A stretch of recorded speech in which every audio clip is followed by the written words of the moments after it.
All right, let's have a look here. Now, this isn't one of the ones that's assigned, but just to illustrate what we're doing here, in strength and materials, what we want to know is what's happening inside of a structural member is the term for it. So this rod here has a cross section on it. If I want to find the force on that cross section, what I can do is make a cut through it. All right, and this is kind of going back to the basic idea of a free body diagram. You have to draw a boundary around whatever your free body diagram is. So if I extend my free body diagram out like that, I can now find out what the force is on that cross section inside that shaft, okay, or the bar. So what you do when you draw a free body diagram is you go ahead and show everything that you've drawn a boundary around. So what I've got here is I've got this 600 newtons doing that. And then I have some internal force there. Because if you think of holding a pencil in your hand and pulling on it, what you're doing is you're causing force to build up inside the pencil, okay? And I want to know what that force is inside the pencil, because if that shaft is going to break or something, what's going to break it is the force inside the pencil. Okay, so that's what I'm trying to find, is the force inside. And the way to do that is to draw a boundary around the object I want to create a free body diagram for, and I would want to cut through that cross section there with my free body diagram, and I'm going to extend the free body diagram out to the left, okay?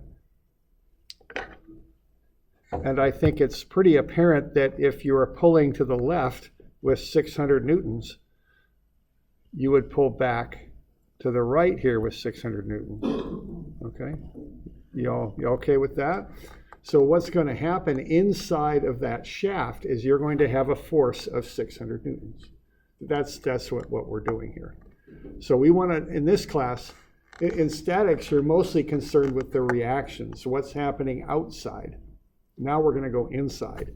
And to accomplish that, we're going to draw a free body diagram that cuts through the object that we're interested in. We're going to then solve for where we cut through the object. Okay, that's what we do, all right? And this is a very common thing that you do in strength and materials. So that's why we're starting off with this, all right? Now so we got any questions on what I'm covering there? Okay. Good. All right. Now this can get a little bit more complicated when you start applying multiple forces to an object, all right? So there's a procedure you would want to go through to do this. Now what I'm doing here is I'm breaking up the object into 3 intervals. And I'm doing that purposely because I have a force at A and another set of forces at B, but in between I don't have any forces acting there. What that tells me is that the force anywhere between A and B will be the same, because there's no forces applied between A and B. All right, so you can kind of think of that as being the force, kind of, if you think of it on a number line in mathematics, you can think of greater than A, less than B. Is kind of how I'm thinking about that, somewhere between A and B. All right. Now and then I do the same thing again between B and C. I have to do another interval between B and C because I have some forces at B, and then I have to do yet again another interval between C and D because I have forces at C. That's why I'm choosing those intervals, because the forces are applied at A, B, C, and there's also a reaction at D. We good? Okay. So normally the first thing you do is you sum forces with statics, set it equal to 0. The intent here is to find the reactions, okay? Now what's going on here, if we kind of, what I want to keep these loads symmetrical on these problems. So I put a flange in there, that outer disk, the large disk. And so really what's happening here is you have 4,800 newtons acting there. And when you combine 1,100 and 1,100, you get 2,200 newtons acting there, okay? So we got 4,200 to the left, 4,800 to the 4,200 to the left at A, 4,800 to the right at B, 2,200 to the right at C, and then I want to find the reaction at D. So I would just sum those forces up with, the first one goes to the left, so that's negative. The next one goes to the right, so that's positive. The next one goes to the left, so that's negative. And then I have plus RD. So I can go ahead and solve for RD. And what I've got then is, 6,400 positive, 4,800 negative. So when I solve for RD, I'll get a positive 1,600 newtons. Okay. And as we were talking about last time, the positive means that it does act the way I assumed. I assumed it acts to the right. My answer came out positive, so that means my assumption was correct. It does act to the right. Okay, so now I know that this reaction is 1,600, so now I know all the forces acting on the shaft. Okay, so we doing all right with that? Okay. All right. All right. Now the next thing to do is to cut free body diagrams through the point you want to know about, okay? So I want to know what is the internal force between A and B. So I'm going to cut through A and B. When I cut through it, I expose it. I make it open. So now I'm going to solve for the force in there. If you remember the method of sections on trusses, you cut through the members you wanted to find out about, okay? Same idea here. By cutting through something with your free body diagram, you then expose that, make it kind of open, and then you solve for the force in it is what you do. Okay? So I'm going to go ahead and do that. Now, when I make these cuts, I want to extend them all the way out to one side. I want to cover one whole side of the object or the other whole side of the object is what I want to do. So I'm going to extend it out there. And what I'm going to have then for my free body diagram is I'm going to have a deal like this, okay? I'm going to have 4,200 doing that. And then I'm going to have whatever this unknown force, which we usually use the letter P for some reason. And this free body diagram will work anywhere between A and B. Any place between A and B, I draw that. That's the free body diagram I'm going to get, all right? So I can go ahead and solve for that. And the way I solve for it is I just do sum of fx and set it equal to 0. And that's going to be negative 4,200 plus the unknown PAB. And what I'll get then for PAB is 4,200. That's a positive. And so what that means is 4,200 newtons. Okay, and that's positive, and so that's going to be tension. It's to the right, so it is pulling on that bar, the shaft, I guess. So that will be positive, okay? Tension. So we do have to keep in mind our different sign conventions here, right? And when you're doing statics, right is positive, left is negative, up is positive, down is negative. But when I'm doing strength materials for axial forces, tension is considered positive because it pulls and makes something longer. Compression pushes in and makes something shorter, so it's negative. Okay. All right. Okay, the next thing to do here is to find the areas. So we got any questions here so far? Are we doing all right?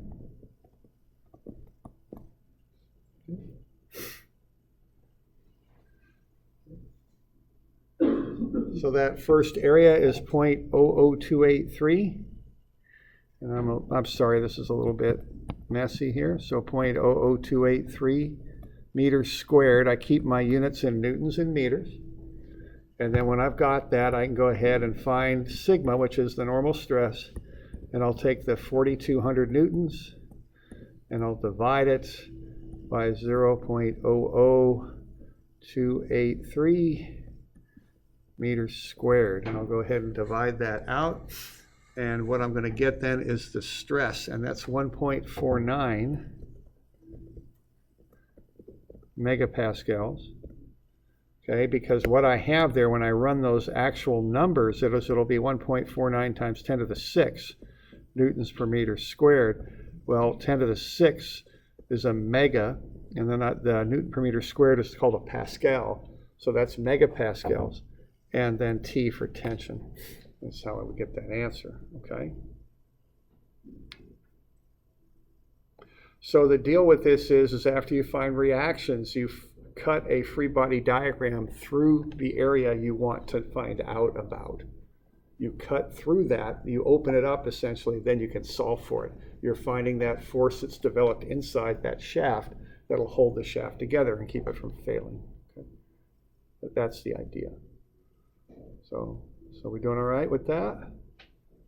And this is just a real standard thing we do. It's kind of like a skill you use to do other things. So, you do need to kind of understand this and employ it. Okay? So, we're good? All right. All right. Now, let's look at another one, if that's all right. Let's have a look here at ABC, or excuse me, the force in BC.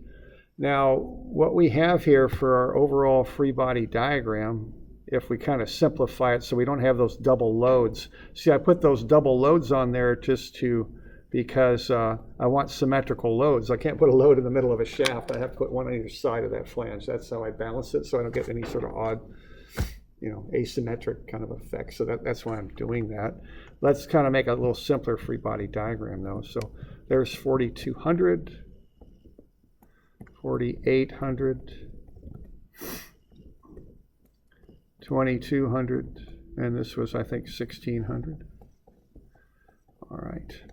Now, why don't I just kind of tell you a common error that people will make. People will see that number, and they're going to say, okay, then the load in BC is 4,800, okay, because they see that number, okay? Now, and the problem with that is what you're doing to generate the free body diagram that gets that answer. Now, that's incorrect. I just want to be clear on that. That's not the right way to do it, but it's a common error that people make, and I just want to call it out. People see that number and they go, okay, that's the load next to BC. That must be the load. But you see, if you use a free body diagram with that, if you're only going to include the 4,800, what you're doing is you have to cut through the shaft on the left of that load too, not only to the right, but to the left. And what you're then doing by making that assumption is you're ignoring what's happening on that far side of the shaft. See, we have PBC, we have the 4,800 here, which is what people seem to like to use, but you also then have that load that's acting between A and B. You can't just pull a little piece out of a shaft. Everywhere you cut it, you've got to put a load on it because there's an internal force there, okay? So that's why I'm telling you when you make a cut, take one whole side of the object or the other. You don't want to just make a second cut through the object again because then you've got to include the internal force associated with that cut, all right? Y'all good with that? Okay. And again, I kind of gave you the hint yesterday. This will be on a test, I'm sure, because it's a fundamental skill. We use it all the time, and that's why it's on the test. I don't just put stuff on the test because I think it's fun or something. I put it on there because it's a skill that you need to know to understand this stuff, okay? So that's what's going on, all right? We good? Okay.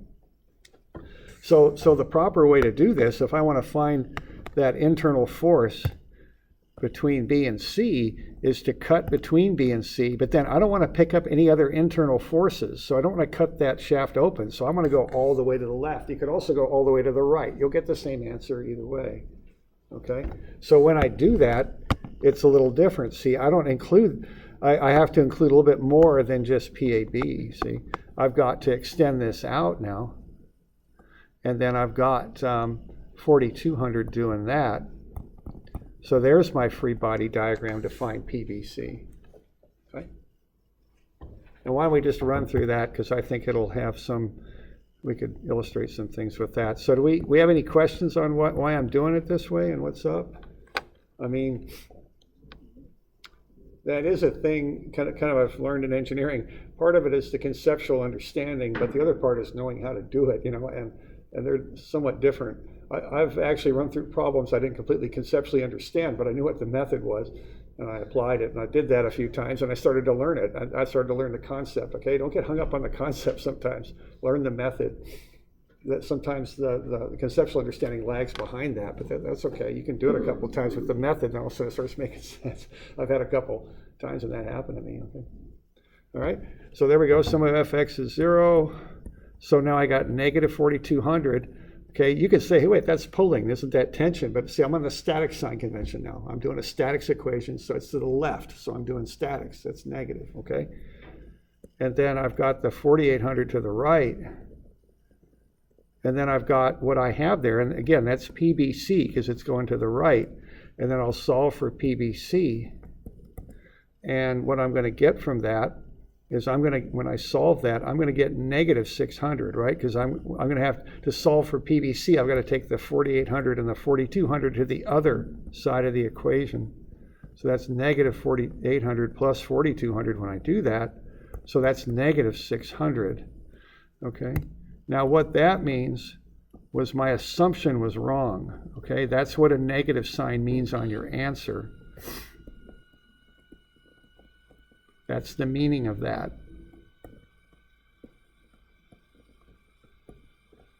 Okay, so what I'm going to have then is for PBC, I'm going to have 600 newtons, but it's not tension. I assumed it's pulling, but it's not. It's pushing. So that's actually compression. Okay, that's how that works. And so we got kind of 3 sign conventions going on here. The static sign convention, left is negative, right is positive. Okay, that's what went into that equation. We have the strength of it. Then we had the sign convention on your answer. Positive essentially means yes, you assumed right. Negative means no, you assumed wrong for direction, but that's no problem. If you got assumed it wrong, you just turn it around, no big deal. And then you got the strength material sign convention. Positive for tension, negative for compression. So you have to kind of keep track of those 3 sign conventions. Okay. All right, so now we got that, and then we can get sigma BC. And you're going to take 600 newtons. That'll be minus now because it's compression. And then you got to divide it by whatever this area is. And when I did the area, I got 0.00126 meters squared. Okay, and so that's 0.00126 meters squared. So you can work that out. And I got 0.477 megapascals, 10 to the 6. Okay, the negative meaning compression on this. Mega meaning 10 to the 6 Pascal. Okay.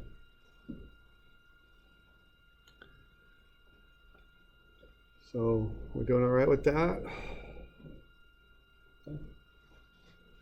So that's a pretty good example of the early part of strengths. It's all simple enough, but there's just lots of it and lots of little details to kind of keep track of, little minor points. You know, we'll go through a lot of stuff that involves this. Okay. So good. So that's 102. All right. And that's the technique. The next one, 103, is columns. So there's some columns being erected there for a building.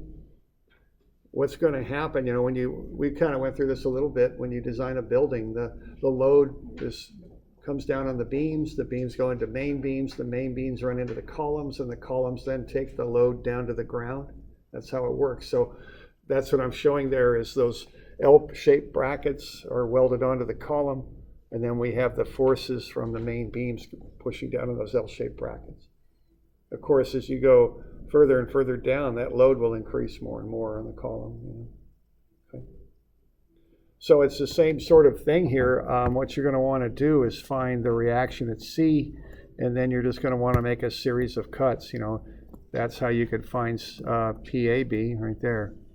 Just cut anywhere between A and B. See, it can be anywhere because there are discrete loads, one at A, the other at B. So anywhere between A and B, you will have that one load. And then the same thing for the next one. You could do it 2 ways. The other one, you could do it this way. It might be the easiest way. This is how you'll get PBC. But you could also go up too. Either way, it doesn't matter. You know, it's all in equilibrium, so it'll all come out to be the same. And then So you want to find stress, so just find the area, the stress sigma is P over A, all right? We're good with that? Good. So that's what we're doing for tomorrow, okay? So let's do tomorrow those two problems. Now that stress strain problem I assigned, that's due Tuesday, I think. Tuesday. So next Tuesday. We'll go over that Monday probably. Okay.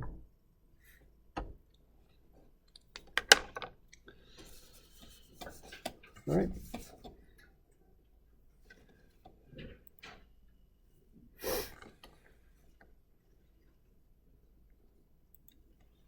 We good? Okay. So let's have a look here at strain a little bit more. We got a little bit of time here, so let's see what we can do with this.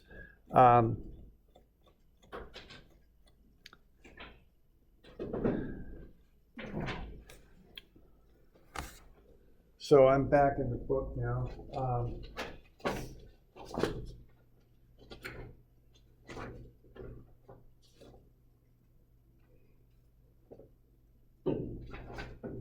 Because there's a little bit more to strain than what we went over, just a little bit more. So I'm on page 150.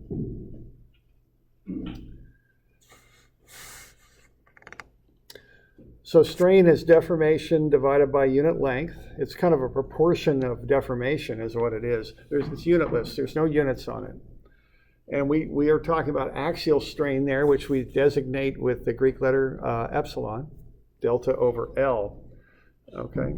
So you take the amount of deformation in the direction you're pulling or pushing in, you divide it by the original length, and you get the strain.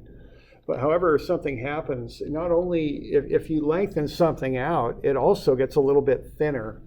If you push on something, it gets thicker, okay? So if I have a big rubber sheet and I pull on it, not only will it lengthen out, but it'll get thinner too. And this happens on the side, so this is called lateral strain, okay? So this term for this is lateral strain. And the word lateral, you have lateral muscles. They're called lats sometimes on the side of your ribs. Fish has lateral fins on the side. That means side is what it means. So I have this little rubber here. If I pull it, see, not only does it get longer, but it gets thinner, right? That's the idea. That's what we're talking about. Okay, and that's called lateral strain. If this were more rigid and I pushed on it, it would bulge out, okay? So there's a number for finding that. Of course, we're engineers, so we always got numbers. And this is called Poisson's ratio. That's the Greek letter nu. I'm not quite sure why that's nu. It kind of looks like a V if a big wind's blowing there from the right side and blowing it over is kind of what it looks like. Okay, so that's a nu. Okay. And again, I've got this on page 120, all these variables, because they start to kind of stack up, and you want to, every day, just look at them, be sure you know what they mean, okay? All right. Nu for metals is between 0.2 and 0.4. Nu is the negative of the ratio of the lateral strain to the axial strain. It's negative because they have different signs and they want nu to be a positive number. So they throw the negative into the equation just so nu comes out positive is the reason for that, okay? All right. So let's look at this example here. Let's say we want to make a load cell.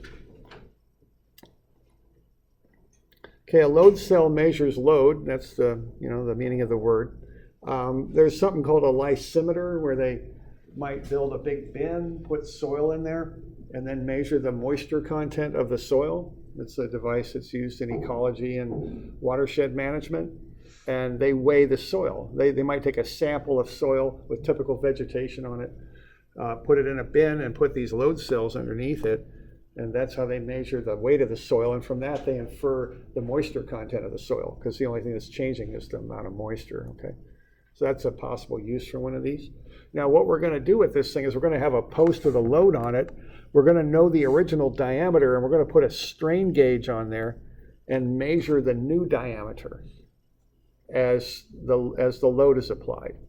And based on that, we're going to run that through a programmable device and convert the change in the diameter of the post, the shaft, into the load. So we're going to have to program this.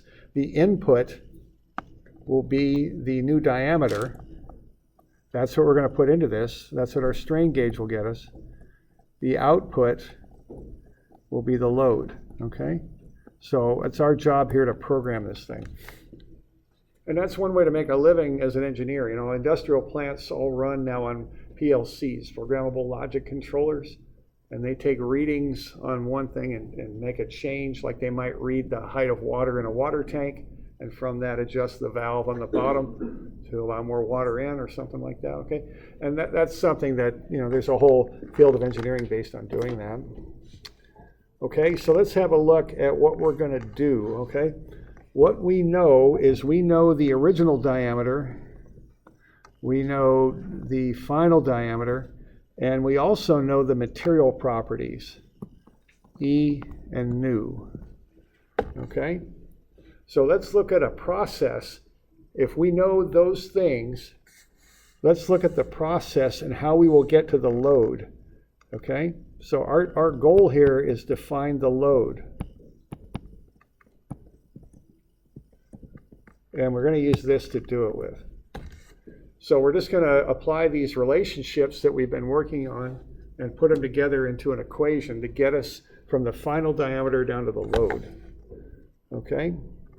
So I think the steps are, the first step is to find the lateral strain, the strain from the side, because we know the final diameter and the original diameter.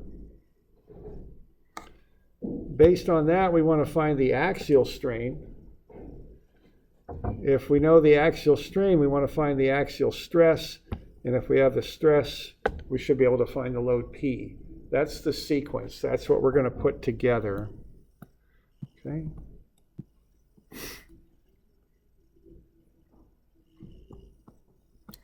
So our lateral strain from the side should be the change in the diameters, dF minus d0, divided by the original diameter. That'll be the lateral strain. Okay? Just a change in diameter, which would be the delta divided by the original diameter. All right. Then what's the little constant we've got to get that'll help us convert from axial to lateral strain? What was that thing we just looked at a minute ago? Yeah, it's nu. So that's minus the lateral strain divided by the axial strain. Okay. Then what's the magic relationship there between stress and strain if you're working with axial stuff? What's that? There's another little constant we use to get from stress to strain.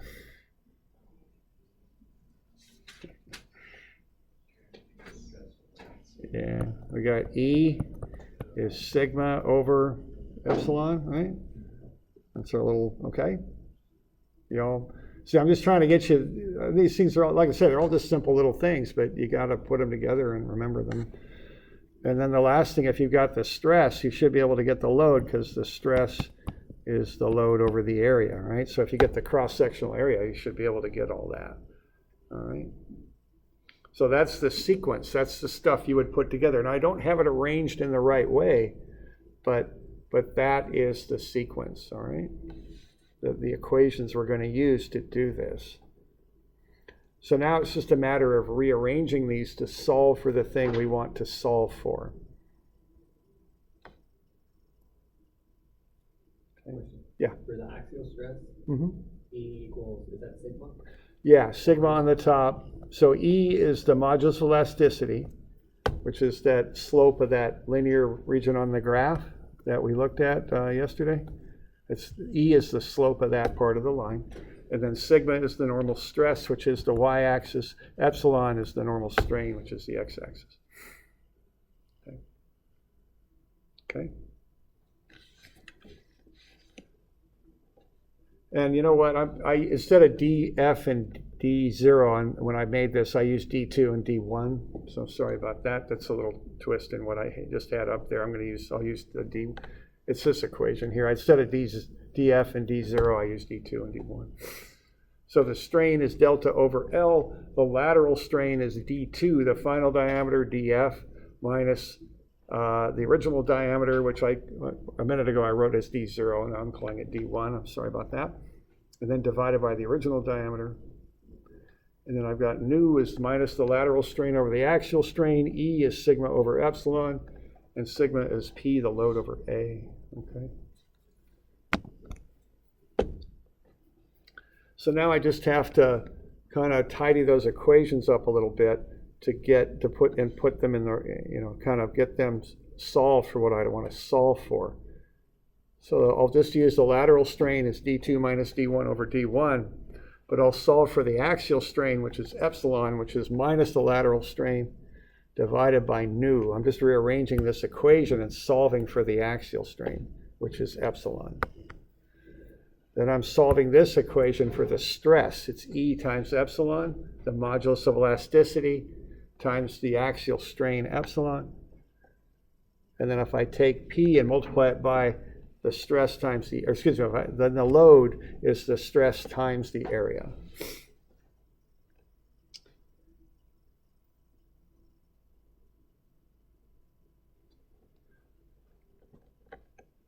All right.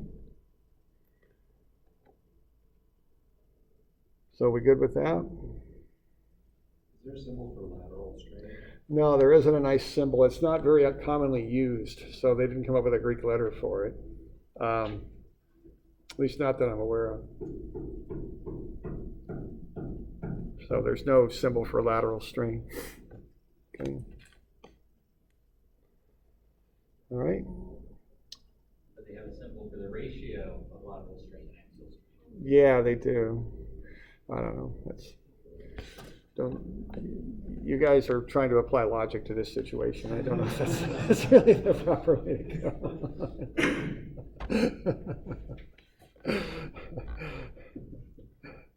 Okay. We good? All right. So now we just have to kind of plug the stuff in. So the lateral strain is d2 minus d1 over d1. So if epsilon is the negative of the lateral strain, that'll be negative d2 minus d1 over d1 divided by nu, because you got to divide to get the axial strain epsilon, you got to divide by nu. Okay, now what I did here, I just simplified that equation and dropped it down. I multiplied the negative through, so that becomes d1 minus d2 over d1. And then I just put nu together with the d1 in the denominator in the bottom of the fraction. Okay. And then D1 was D naught, right? D naught, yeah. D1 is the original diameter. So yeah, I changed that a little bit, yeah. D2 is the final diameter.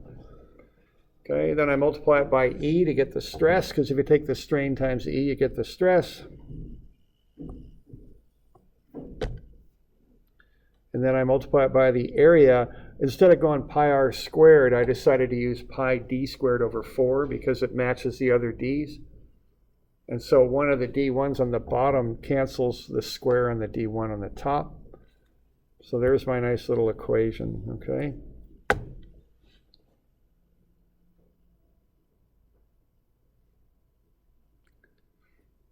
So E pi d1 minus d2 times d1 over 4 nu. So if you're going to program that little logic controller that I showed you, that's the program you're going to put in it.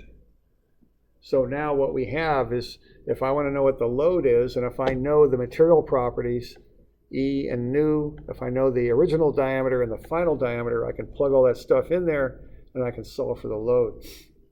Okay? So the deal here is if I know about the material and the original diameter, I know E, nu, and D1, I just measure D2 and put it into that equation, I'll get the load come right out. Okay? That's the idea. And again, that's how a lot of industrial plants run now. They take readings, run it through a little programmable logic controller, kick out an output, and then do something, change a valve, do this or that, okay? So there we go. I just plug, if I know that, I think down at the bottom, if I have those values for E and nu and D1 and D2, I can just plug those in and get the load negative 11,781 for those values. Okay? So I'm going to give you one of these to do for Tuesday. I'm sorry, I'm kind of running out of time here.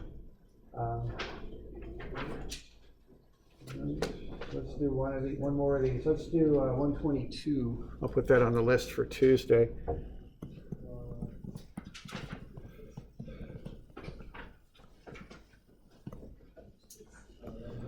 I think it's the 14th Tuesday, if I'm not mistaken. So that's 111 and 122 so far. I might add one or two more on Friday. Okay. We good with that? Okay.